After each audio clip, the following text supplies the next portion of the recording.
So, I was up really late last night, and if any of you are on my Facebook, I know you would have seen that I was up really late last night. I wasn't sure where I wanted to take you today and what I wanted to talk about. And I actually, it's funny that you commented on my Facebook status, Miss Erin, because I was thinking of you and Mrs. Golga when I was writing my lecture this morning.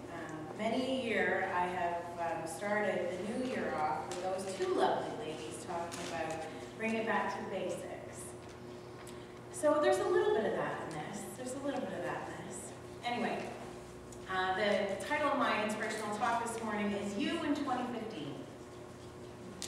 2014 has been a heavy or hard year for many of us.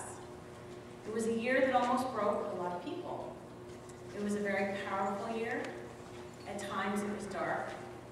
At times it was emotional. And at times it was very energetically turbulent. For you, it may be going down as one of the worst years that you can remember. This year may have brought you to your knees more times than you can count.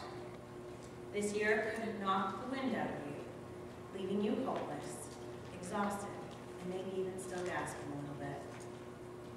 But before you turn your back on 2014, I ask one thing of you. I ask you to take another look at your year. Take a good look at yourself, just for a moment. Where are you right now? Energetically, where are you? Emotionally, where are you? Physically, where are you? And spiritually, where are you? Okay, I know, it's heavy, so stop. Bring it back for just a minute. You're here. You are right here. You are still here. You didn't let go. You haven't given up. You still have breath in your lungs, and your heart still beats. Place your hand over your heart. Come on, let's see it. Can you feel it? Can you feel that thumping? That's purpose. You still have purpose. You still have something to do. I dare say it's life in general. This is real. It is significant, and it is amazing. Now, if you've ever attended one of our complete cellular mind and body workshops, you'll know this phrase. You are wanted, you are needed, and you are loved. Okay, so say it with me. I am wanted, I am needed, and I am loved.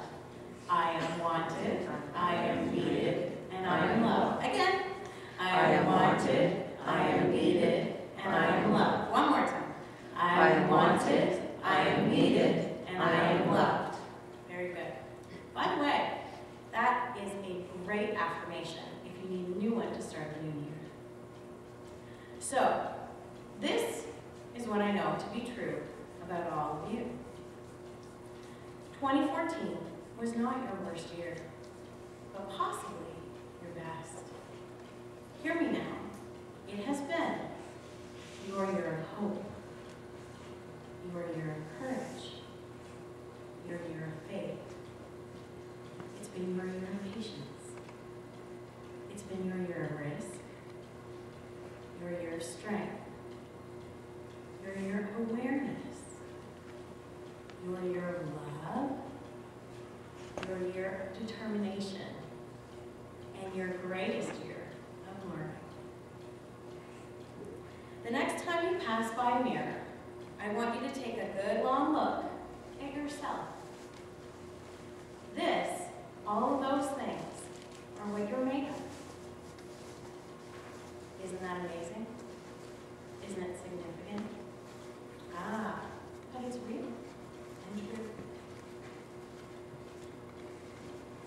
2014 was your greatest year of survival. And you're still here to talk about it. Yes, you. I mean you and you. You're all still here. And you amaze me. You are incredible. You are hopeful. And because of that, I'm hopeful with you. I send you love. I send you light. And I send you peace. Thank you for being here.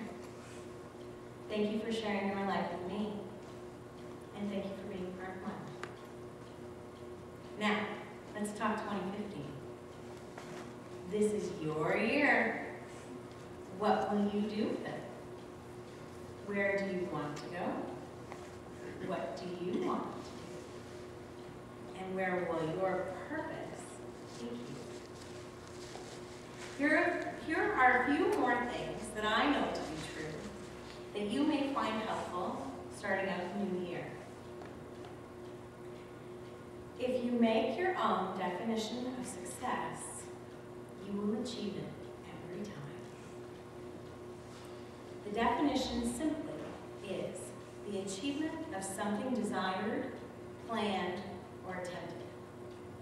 So let's keep it that simple, okay? Success on your own terms. Success in your own right. You decide what it is. Okay? You are in charge. Nothing is by chance. You are an active participant in the creation of your own life.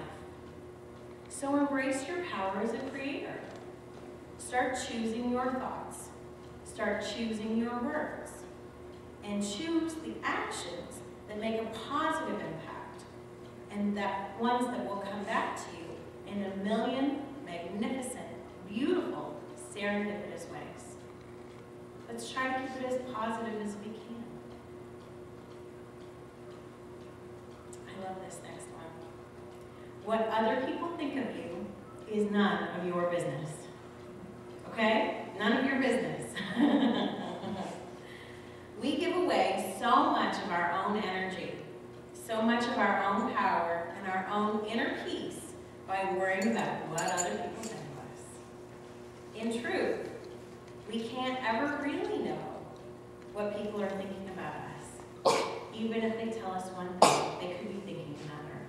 So what they really tell us isn't really that important. When your ego starts to fill you with doubt and fear, I want you to remember something, and it's so important, and we forget it all the time. It's a fairy tale. It could be Disney, or it could be a Grimm's. You get to choose. You put the spin on a fairy tale.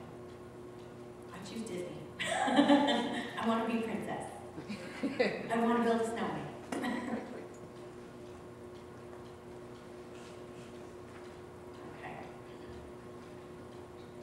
Here's a tough one, and I grapple with this one all the time. But you do not need to logically understand everything. And I repeat it. You do not need to logically understand everything. We've been taught to trust our minds and not our intuition or our voice of God, inner guidance, right? It's always, what's the logical answer? What's the logical answer? What's the logical answer? One of the big lessons I learned in 2014, what is my heart telling me? What is my soul telling me? What is my core telling me? When you're grappling with a problem or lacking clarity, learn to lean on your soul. Learn to trust the wisdom that your soul provides you. Often we receive the answer in the form of a gut feeling, serendipitous sign, or spontaneous aha moment. Start learning to trust it. You'll do much better. You'll feel better, and your life will flow much faster and easier. You and I, we don't see things the way they really are. How we experience the world is heavily influenced by our beliefs and our past experiences. We can't help it. That's how we do it. Our subconscious mind chooses pieces of information to serve our conscious mind based on what we programmed it to look for. So, identify your dominant beliefs and replace the ones that aren't serving you for your highest good.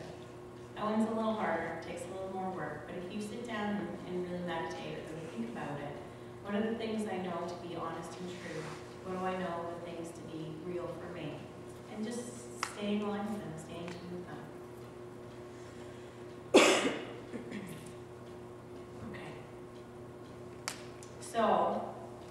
there is nothing wrong with you. Not a thing. There is nothing wrong with you. We are plagued by feelings of inadequateness, worthlessness, postponing self-acceptance, and self-love until a day in the future when we're thinner, or wealthier, or more confident, or more popular. Is this ringing true for anybody? You, my friends, are perfect.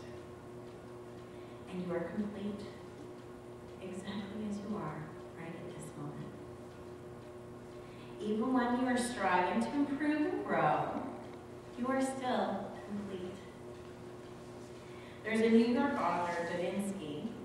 He says, you have to love yourself because no amount of love from others is sufficient to fill the yearning that your soul requires from you. It's very true. It's very true. The last one I want to leave you with is something my grandma used to say to me. And she used to say, when you sing, your heart can't cry. So whether you listen to Elvis, rock and roll, country, opera, I don't care what it is. When you're down, when you're struggling, when you're at your last, when you're on your knees, I want you to turn on your favorite tunes. I don't care what it is. Bob Marley, everybody loves little Bob Marley. Okay? I want you to turn on. I want you to crank it as loud as it can go. Do what my poor girl does and spin that dial. Okay? And then I want you to sing your heart out. Because when you're singing, your heart can't cry. Your tears can come, but your heart fills with that beautiful purpose again, that joy, that love, and you can't cry. So, now that I've given you some things to ponder, only one question remains. What will you do in 2015? Thank you for allowing me to share.